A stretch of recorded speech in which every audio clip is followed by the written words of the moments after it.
Hi, welcome to a God Vlog. My name is Reverend Scott Elliott.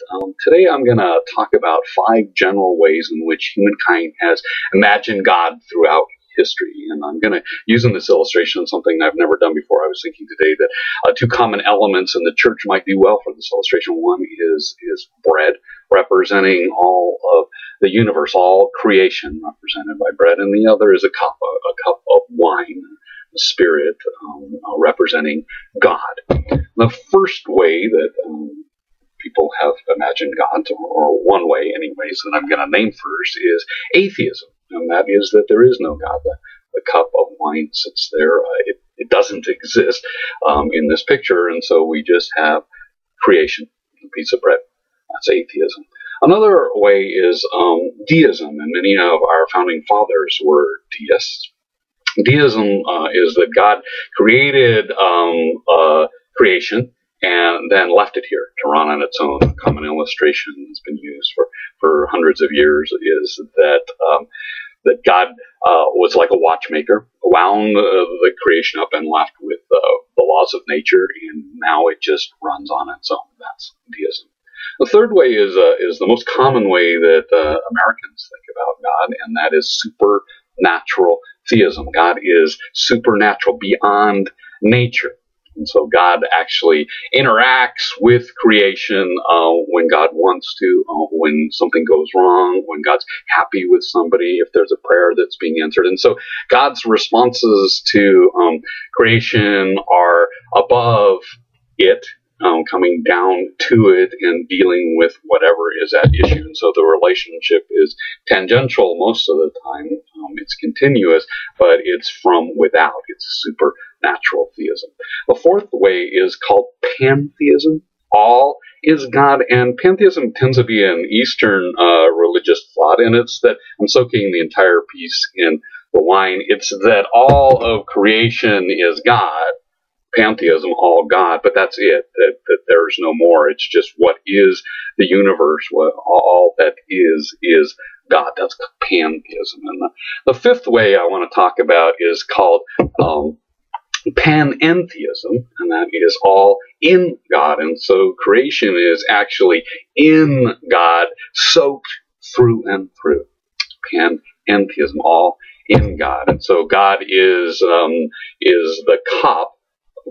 We are in the cup, using this illustration, soaked by God, but God is more than creation. And pantheism is the way that I like to think about God. Some of you might choose other ways, and that's just great.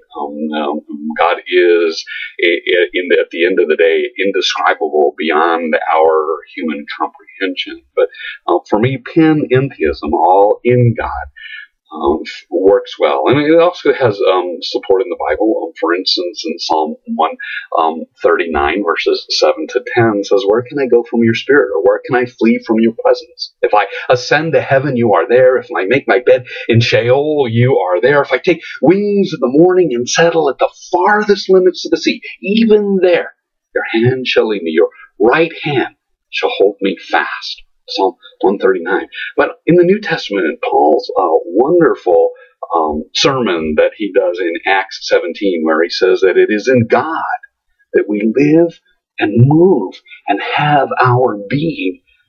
God is where we live and move and have our being.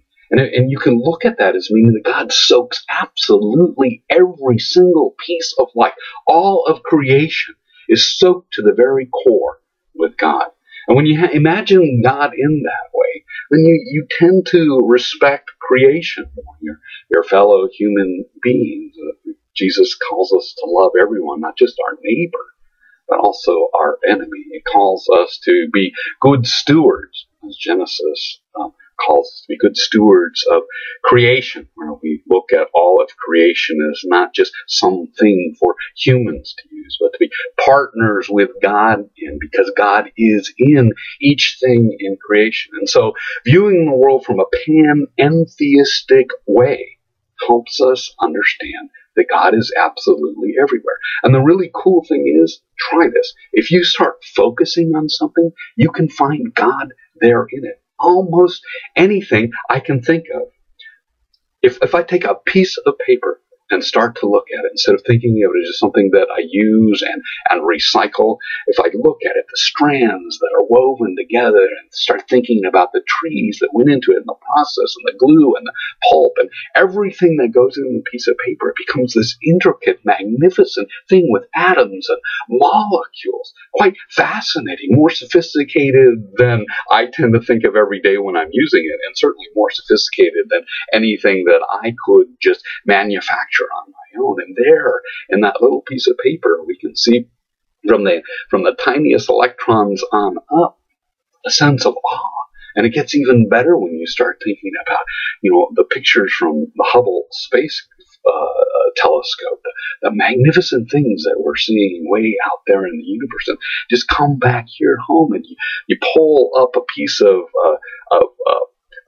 dirt in your hand and start to look at that and all the fascinating things going there. If you look under a microscope, you just are in awe of it. And then if you turn towards human beings and think about each of them as being soaked and full of God, it changes the whole approach that you have towards one another. You get to the point where you have to think like Jesus, or at least try to every day, to love everybody. Love your neighbor as yourself. Why? Because God's there, even in your enemy. Well, thanks for joining me. I am the pastor at Riviera United Church of Christ. Go in peace, knowing that you are loved and that you matter much.